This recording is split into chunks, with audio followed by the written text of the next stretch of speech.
आज के इस वीडियो में हमें विज्ञान के 10 से महत्वपूर्ण प्रश्नोत्तरों को समझेंगे जो अक्सर कंपटीशन एग्जाम में पूछे जाते हैं। और ये क्वेश्चन ऑब्जेक्टिव टाइप क्वेश्चन है जिसमें फिजिक्स, केमिस्ट्री और बायोलॉजी तीनों प्रकार के प्रश्नों को अपन ने शामिल किया है। तो चलिए शुरुआत करते हैं पहले क्वेश्चन से। पहला क्वेश्चन है, मानव शरीर में छोटी आंत के 3 संरचनात्मक भागों की लंबाई का कौन सा सही हासवान क्रम है। हासवान का मतलब है घटता हुआ क्रम, यानी कि पहले बड़ा भाग, फिर उसके बाद में छोटा भाग, और फिर उससे और छोटा भाग, उसे अपन हासवान क्रम कहते हैं। किसका पूछ रहा है? छोटी आंत का। अब देखिए, हमारा जो पाचन तंत्र है, मानव शरीर का जो पाचन तंत्र है, उसमें आहार नाल होती है, और जो आहार नाल है उसी का एक भाग है छोटी आंत। तो अपन उसको थोड़ा सा समझते हैं। देखिए, यहाँ डायग्राम बना के समझते हैं।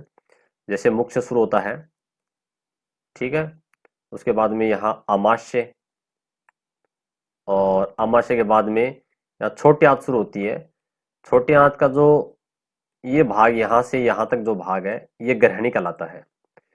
फिर उसके बाद में छोटी आंत का आगे का जो भाग है वो कहलाता है अग्र क्षुद्रांतर। और छोटी आंत का जो अंतिम भाग है, ठीक है, ये छोटी आंत का इतना भाग तो ग्रहणी है। फिर यहाँ से लेकर के यहाँ तक जो भाग है वो अग्र क्षुद्रांतर है, और अंतिम जो भाग है वो है क्षुद्रांतर। ठीक। तो यहाँ जो छोटी आंत है उसके जो पार्ट्स हैं, बड़ा भाग, सबसे बड़ा भाग तो क्या है? सबसे बड़ा भाग है क्षुद्रांतर, जिसे अपन इलियम भी कहते हैं। ठीक है, जिसका सही आंसर ये है। उससे छोटा भाग क्या है? अग्र क्षुद्रांतर। और सबसे छोटा भाग जो है वो है ग्रहणी। इस प्रकार से इनके हिंदी में जो नाम है वो आपको अलग मिल सकते हैं। जैसे अपन यहाँ पर अग्र क्षुद्रांतर को मध्यांतर भी कह सकते हैं, क्योंकि ये बीच में है ग्रहणी के और क्षुद्रांतर के। इसी प्रकार से जो क्षुद्रांतर है उसको अपन शेषांतर भी कहते हैं, लेकिन इंग्लिश में इसको इलियम ही कहते हैं। ठीक है, तो आप इनको नामों को इंग्लिश में याद करने का प्रयास कीजिए, क्योंकि हिंदी में इनके दो या दो से अधिक प्रकार के नाम आपको मिल सकते हैं। तो अपना सही आंसर हो गया इसका क्वेश्चन, ऑप्शन नंबर 4 हो गया। फिर अपन चलते हैं क्वेश्चन नंबर 2 की ओर। सेकंड क्वेश्चन है, 14 वर्ष तक के आयु के बच्चों के विकास हेतु आवश्यक है, सर्वाधिक आवश्यक क्या है? सबसे ज्यादा बच्चों को विकास के लिए क्या चाहिए? और 14 वर्ष तक की उम्र की इसलिए बात कर रहा है क्योंकि ये बढ़ते हुए बच्चों की बात कर रहा है। ठीक है, जिनके शरीर में ग्रोथ हो रही होती है। तो देखिए, हमारे शरीर में प्रोटीन जो होता है उसका काम है वृद्धि और विकास में सहायता करना। तो वृद्धि और विकास से 14 वर्ष तक के आयु तक के बच्चों के विकास की बात कर रहा है, तो विकास के लिए प्रोटीन आवश्यक होता है। और प्रोटीन मुख्य रूप से दालों में होता है। दाल के अंदर भी सबसे ज्यादा प्रोटीन होता है, सोयाबीन के अंदर 35 से 40% तक। और दालों में चने को दालों का राजा कहा जाता है। इसी प्रकार से प्रोटीन है, दूध है, अंडे है, मांस मछली में भी प्रोटीन होता है। ठीक है। और कार्बोहाइड्रेट और वसा है, इनसे ऊर्जा प्राप्त होती है। कार्बोहाइड्रेट अनाज में होता है, वसा जो है वो तेल और घी में होता है। और विटामिन जो है वो हमें अलग अलग प्रकार के सब्जियों, फलों से, और जैसे दूध है या मांस मछली से, और इनसे प्राप्त होता है। तो यहाँ इसकी बात हो रही थी कि वृद्धि और विकास के लिए सबसे ज्यादा प्रोटीन की आवश्यकता होती है, तो इसका सही आंसर प्रोटीन होगा। फिर नेक्स्ट क्वेश्चन है, मनुष्य के लिए मानक ध्वनि स्तर, मानक यानी कि जिसको सही माना गया है ध्वनि के स्तर को, साउंड का जो लेवल है वो कितना होना चाहिए? 80 डेसिबल तक जो है वो सही माना गया है। 80 से ऊपर वाला जो ध्वनि है मनुष्य के कानों के लिए, वो असहनीय या शोर की कैटेगरी में आ जाती है। ठीक है। अब देखो, कुछ यहाँ पर बातें दी गई हैं जहां से अक्सर एग्जाम में पूछा जाता है कि श्वास लेते समय 10 डेसिबल तक ध्वनि उत्पन्न होती है। धीमी बातचीत के समय 20 से 30 डेसिबल होती है। रेडियो संगीत जो है वो हमें 50 से 60 डेसिबल तक ध्वनि तक हमें अच्छा लगता है, और हम 50 से 80 डेसिबल तक की ध्वनि को सहन कर सकते हैं। ठीक है, और 80 से ऊपर जब हो जाती है तो वो असहनीय या शोर कहलाता है, जो हमारे कानों के लिए अप्रिय हो जाती है, और उससे हमारे कान भी खराब हो सकते हैं। ठीक है, 80 डेसिबल से अधिक हमारे लिए अच्छी नहीं है, हमारे स्तर कानों के स्तर से ऊंची होती है। अब है क्वेश्चन नंबर 4। निम्न में से कौन से यौगिकों में क्रिस्टलीकरण का पानी नहीं है? देखो, क्रिस्टलीय वाटर जो होता है, क्रिस्टलीय जल होता है, वो कुछ पदार्थों में पाया जाता है, रासायनिक यौगिकों में पाया जाता है। तो इनमें से किसमें नहीं है उसकी बात कर रहा है, तो इसका सही आंसर तो है बेकिंग सोडा। तो हमें इनके जो नाम है, देखो वहां इसके नाम और सूत्र दिए गए हैं। अक्सर एग्जाम के अंदर इनके नाम और सूत्र दोनों भी पूछे जाते हैं। जैसे बेकिंग सोडा जो है उसके अंदर किसी प्रकार का क्रिस्टलीय जल नहीं है। बेकिंग सोडे का सूत्र है NaSCO3, सोडियम हाइड्रोजन कार्बोनेट। ठीक है, तो बेकिंग सोडे में, जिसको अपन खाने का सोडा भी कहते हैं, क्योंकि इसको अपने खाने की जो मिठाइयाँ वगैरह हैं उसमें मिलाते हैं, या इसको पाक सोडा भी कहते हैं। ठीक है, इसका उपयोग पाक सोडे के रूप में किया जाता है, और इसको बेकरीज इंडस्ट्री में भी काम में लेते हैं। बेकरी जैसे ब्रेड वगैरह, केक वगैरह बनाते हैं, उसके अंदर भी बेकिंग सोडे को काम में लिया जाता है। और दूध के अंदर भी बेकिंग सोडा मिलाया जाता है, ताकि दूध लंबे समय तक चले, खराब नहीं हो। ठीक है, ये कुछ हल्का क्षारीय प्रकृति का होता है बेकिंग सोडा, इसलिए ये एंटी एसिड के रूप में भी काम में लिया जाता है। ठीक है, दूसरा है जिप्सम। देखो, जिप्सम के अंदर अपना क्रिस्टलीय जल होता है, यहाँ लिखा हुआ भी है। जिप्सम का सूत्र है CaSO4 2H2O, यानी कि दो जल के अणु इसमें पाए जाते हैं। ये जिप्सम का फार्मूला है। और जिप्सम से बनता है plaster of Paris. Plaster of Paris का मतलब है POP, प्लास्टर ऑफ पेरिस बनता है। और यानी कि जब जिप्सम को गर्म किया जाता है तो इसमें से जैसे दो अणु जल के थे, तो 1:1/2, यानी कि 1.5 मॉलिक्यूल जो है H2O के, वो तो निकल जाते हैं वाष्प बनके, और यहाँ आधा अणु जल का रह जाता है।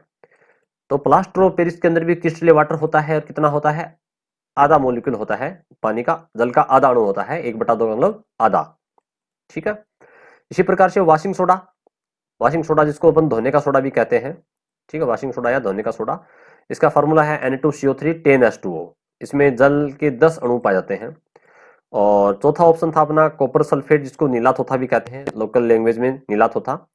इसका फार्मूला है CuSO4 5H2O। इसमें क्रिस्टलीय जल के 5 अणु पाए जाते हैं।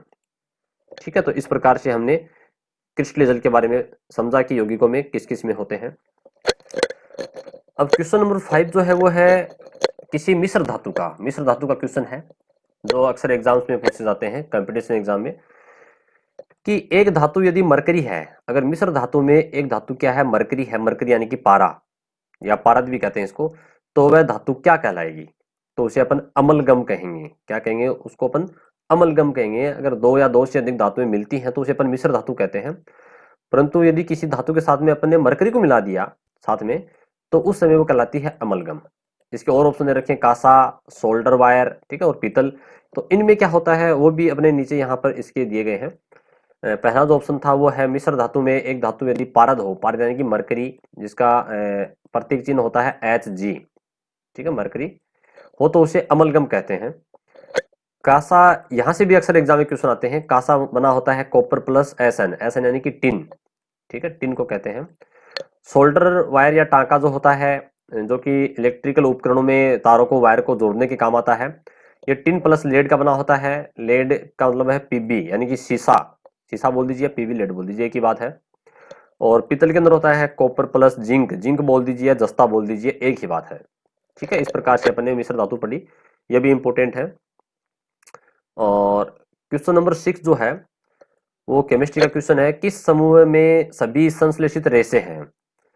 देखिए, रेशे दो प्रकार के होते हैं, प्राकृतिक रेशे और दूसरे हैं संश्लेषित रेशे या कृत्रिम रेशे कहलाते हैं। तो ये बहुलक वाला जो टॉपिक है, उससे क्वेश्चन बनता है। इसमें रेशे भी शामिल है, प्लास्टिक भी शामिल है। ठीक है, तो यहाँ रेशो की बात हो रही है, वो भी संश्लेषित रेशो की बात हो रही है कि कौन से ग्रुप में सारे के सारे रेशे संश्लेषित हैं। तो देखो इसका सही आंसर तो होगा नायलॉन रेशा भी संश्लेषित है, टेरेलिन भी संश्लेषित है और रेयोन भी संश्लेषित है।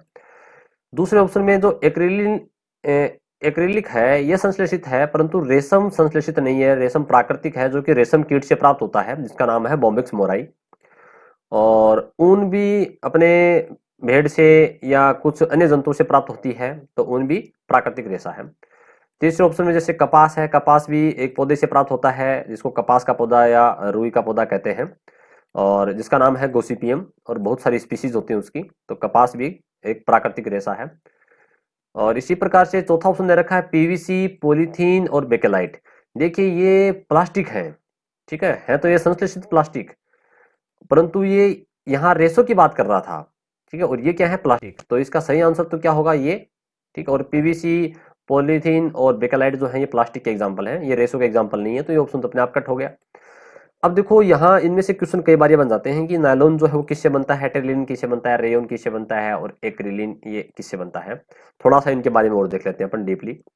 तो देखो नायलॉन जो होता है, नायलॉन के कई प्रकार हैं, उसमें से एक प्रकार है नायलॉन 66, 66 यानी कि नायलॉन 66 कहते हैं इसको। दूसरा इसी का नाम है पोलीएमाइड। तो ये सबसे पहले बनाया गया कृत्रिम रेशा था, सबसे पहले जो पूर्ण रूप से कृत्रिम रेशा बनाया गया, ठीक है, वो नायलॉन 66 ही था। अब इसका नाम 66 क्यों पड़ा, क्योंकि इसमें 6 कार्बन वाला एक तो होता है एडीपी कमल जो कि 6 कार्बन का होता है, दूसरा होता है हेक्सामेथिलीन डाइएमीन वो भी 6 कार्बन का होता है। तो एक 6 तो यहाँ से आ गया एडीपी कमल वाला, और दूसरा 6 यहाँ से आ गया कौन सा, हेक्सामेथिलीन डाइएमीन वाला।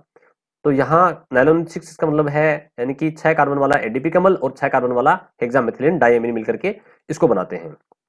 इनके इकाइयों के बहुलीकरण से बनता है, इसलिए इसको नायलॉन 66 कहते हैं। और दूसरा इसको पोलीएमाइड इसलिए कहते हैं क्योंकि जब ये आपस में जुड़ते हैं कौन, एडीपी अम्ल और हेक्सामेथिलीन डाइएमीन, तो इनके बीच में एक एमाइड बंध बनता है, और बहुत सारे एमाइड बंध बनते हैं बहुलीकरण में, तो उसको पोलीएमाइड कहते हैं। पोली का मतलब होता है बहुत सारे, एमाइड, एमाइड एक बंध का नाम है, बॉन्ड का नाम है। तो इसमें एक एमाइड एमाइड बंध बनता है CO और NH के बीच में, ठीक है। तो ये जो बंध है यहाँ CO और NH के बीच में, इसका नाम है एमाइड बंध, होने के कारण इसको पोलीएमाइड भी कहते हैं।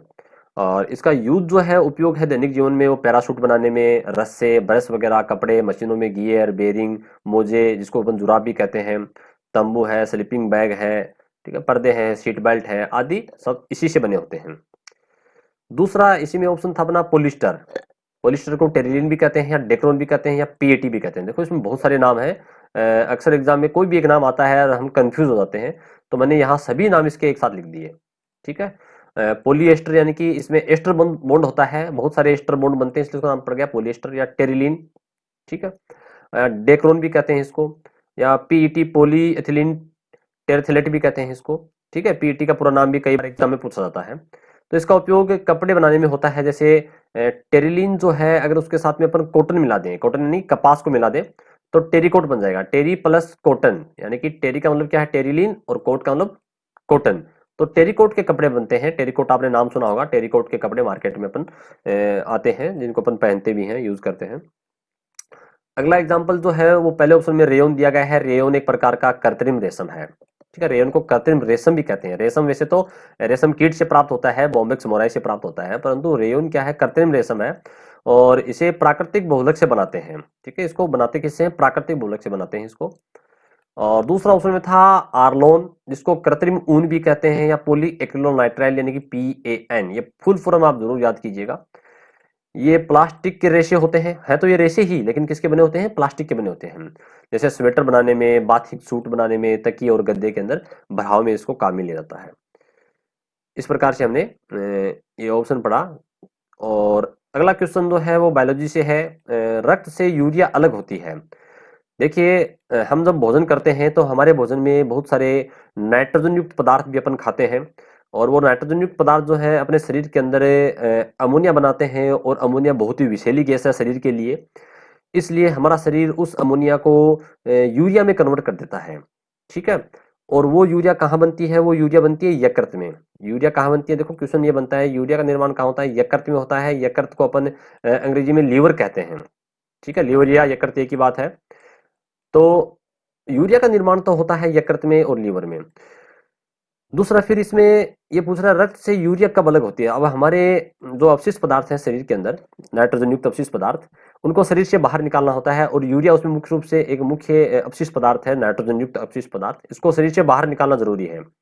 ठीक है, तो ये इसको रक्त से अलग कैसे होगी, जब ये यूरिया हमारे लीवर में बनती है, यकृत में बनती है, तो रक्त में घुल करके ये हमारी किडनियों तक पहुंचती है। आप सभी जानते हैं हमारे शरीर के अंदर जो है वो दो किडनियां होती हैं। ठीक है, और यहाँ से किडनियों के अंदर ये इन रक्त नलिकाओं के द्वारा पहुंच जाती है।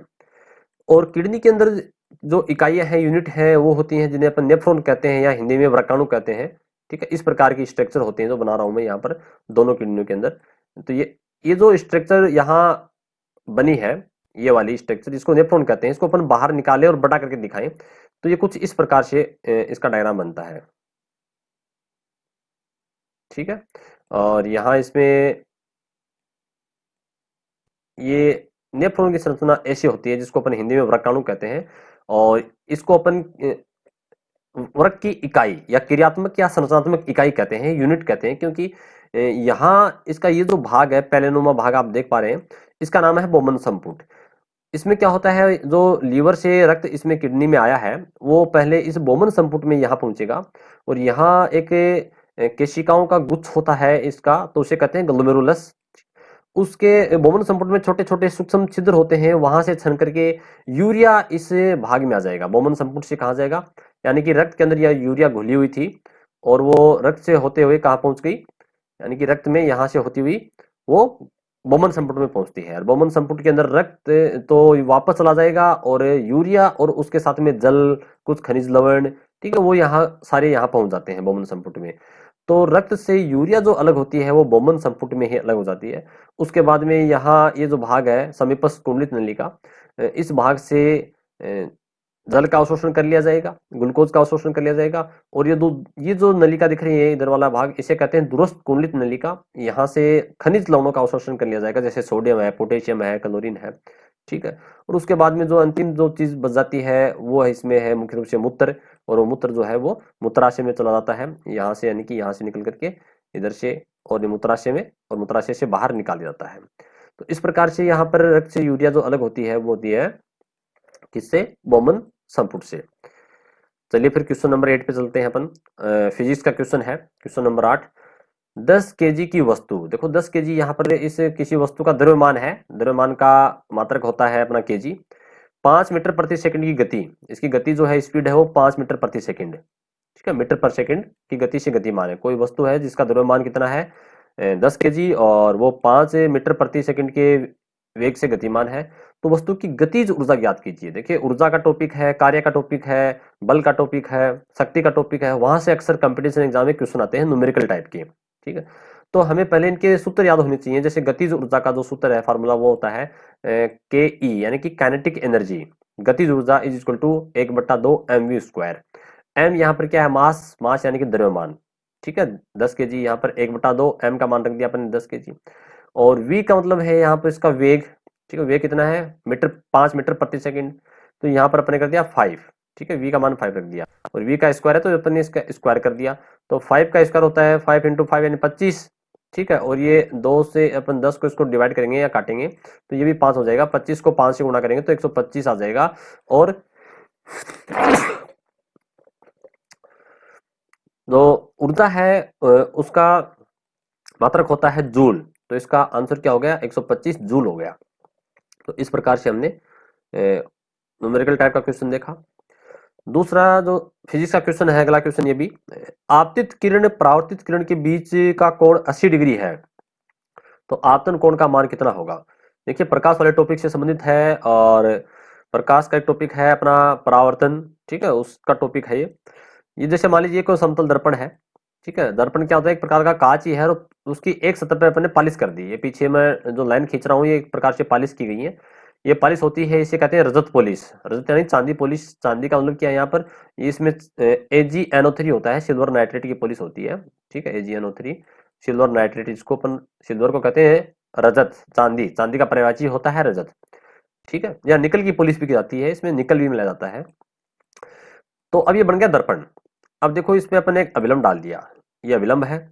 ठीक है, और ये कोई प्रकाश की किरण इस पे आती है तो इस किरण को कहते हैं आपतित किरण, और ये जो अभिलंब और आपतित किरण के बीच जो कोण बनता है उसे कहते हैं आपतन कोण आई। इसी प्रकार से ये किरण इससे टकरा करके यानी कि परावर्तित होकर के वापस इसी माध्यम में आ जाएगी, ये किरण कहलाएगी परावर्तित किरण। और ये अभिलंब अभिलंब और परावर्तित किरण के बीच जो कोण होता है उसे कहते हैं परावर्तन कोण आर। अब क्वेश्चन देखिएगा, एक चीज और, ये कोण आई जो है, कोण आई का मान हमेशा कोण आर के बराबर होगा। कब? जब यहां ये समतल दर्पण काम में लेते हैं उस समय। ठीक है, अब देखिए आपतित किरण और परावर्तित किरण के बीच का कोण 80 डिग्री है। ये रही आपतित किरण और ये रही परावर्तित किरण, इनके बीच यानी कि इन दोनों की, यहां इन दोनों की बात कर रहा है, इनके दोनों के बीच का कोण कितना है? टोटल 80 डिग्री है। क्लियर? तो आपतन कोण का मान कितना होगा? यानी कि केवल ये आपतन कोण पूछ रहा है। अभी मैंने बताया आपतन कोण और परावर्तन कोण दोनों बराबर होते हैं, तो इसका मतलब ये पूरा 80 है तो 40 तो ये होगा और 40 ही ये होगा, यानी कि 40 डिग्री तो आपतन कोण होगा और 40 डिग्री ही परावर्तन कोण होगा। ठीक है, तो इसका सही आंसर क्या हो जाएगा? 40 डिग्री सही आंसर हो जाएगा इसका। सही तीसरा आंसर जो है वो सही होगा, परावर्तन कोण भी 40 डिग्री होगा। ठीक है, तो इस प्रकार के टाइप के क्वेश्चन जो है वो भी एग्जाम में पूछे जाते हैं। इसमें से देखो एक टाइप का क्वेश्चन और बनता है जो कि अपन यहाँ देखें, समतल दर्पण है, ठीक है, इसके पीछे पालिश कर रखी है और ये आपतित किरण, ये परावर्तित किरण और ये अभिलंब है। ठीक है, रफली बना रहे हैं समझने के लिए। तो ये कोण आई है, ठीक है, और ये कोण आर है, परावर्तन कोण। तो ये अभिलंब और दर्पण के बीच जो कोण होता है ये टोटल 90 डिग्री का इधर ये, ठीक है, और इधर भी 90 डिग्री का है अभिलंब और दर्पण के बीच। तो कभी कभी तो ये यहां से क्वेश्चन दिया जाता है कि आपतन कोण और दर्पण के बीच कोण 30 डिग्री है, तो परावर्तन कोण कितना होगा? तो ये 30 है तो ये कितना बच गया? आपतन कोण 60 डिग्री। तो आपतन कोण परावर्तन कोण के बराबर होता है, ये भी 60 डिग्री होगा। ठीक है, तो ये कितना बच गया? इधर 30 डिग्री बच गया। 60 और 30 90, यानी टोटल ये 90 होता है, 90 होता है। तो यहां से भी क्वेश्चन आते हैं इस प्रकार से। तो अपन को लैंग्वेज को ध्यान से पढ़ना है कि क्या दिया गया है, आपतन कोण, परावर्तित किरण, ठीक है, क्या पूछना चाहता है। एक लास्ट इसमें क्वेश्चन बनता है कि यदि कोई आपतित किरण अभिलंब पर आपतित होती है तो वो टकरा करके वापस इसी के ऊपर आ जाएगी सीधे सीधे से। अगर इस पर डालेंगे इधर तो इधर ही वापस आ जाएगी, तो यहां परावर्तन कोण का मान 0 डिग्री होगा। क्या होगा? 0 डिग्री माना जाएगा। चलिए अब लास्ट क्वेश्चन है वो है अपना फिजिक्स में, इसमें विद्युत वाले चैप्टर से है कि किसकी एक एसआई इकाई ओम है। एसआई यानी कि अंतरराष्ट्रीय मात्रक जो है वो ओम किसका मात्रक है? ओम एक वैज्ञानिक हुए हैं, उनके सम्मान में रखा गया है। और प्रतिरोध का मात्रक होता है ओम, यानी कि धारा के प्रवाह में जो रुकावट होती है, विद्युत धारा जब किसी परिपथ में बहती है, परिपथ का मतलब है किसी तार में या वायर में जब धारा बहती है, प्रवाहित होती है, तो उसके प्रवाह में जो रुकावट या अवरोध उत्पन्न होता है तो वही उसका प्रतिरोध होता है। ठीक है, तो प्रतिरोध का मात्रक ओम होता है। ओम ने इसके बारे में बताया था, उसके सम्मान में रखा गया है प्रतिरोध का मात्रक ओम। इसी के साथ अपन बात करें विद्युत धारा, धारा का मात्रक होता है, अंतरराष्ट्रीय मात्रक होता है एम्पियर। ठीक है, एम्पियर भी एक वैज्ञानिक हुए हैं, उनके सम्मान में रखा गया है। और इसी प्रकार से विभवांतर का मात्रक होता है वोल्ट। ठीक है, विभव और विभवांतर दोनों का मात्रक वोल्ट ही होता है, और वोल्ट भी एक वैज्ञानिक हुए हैं, उनके सम्मान में रखा गया है। और आवेश, आवेश का मात्रक होता है कुलाम। ठीक है, और कुलाम भी एक वैज्ञानिक हुए हैं, उनके सम्मान में ही इनका नाम रखा गया है। तो ये सभी वैज्ञानिक हुए हैं, वैज्ञानिकों के सम्मान में ही इनके मात्रक रखे गए हैं जिन्होंने इनके बारे में बताया था। तो इस प्रकार से हमने साइंस के यहाँ 10 महत्वपूर्ण ऑब्जेक्टिव टाइप के क्वेश्चनों को समझा, जिसमें जीव विज्ञान, रसायन विज्ञान और भौतिक विज्ञान के सारे क्वेश्चन शामिल हैं। और ये अक्सर कंपटीशन एग्जाम के अंदर इन्हीं से मिलते जुलते क्वेश्चन अपने पूछे जाते हैं। धन्यवाद।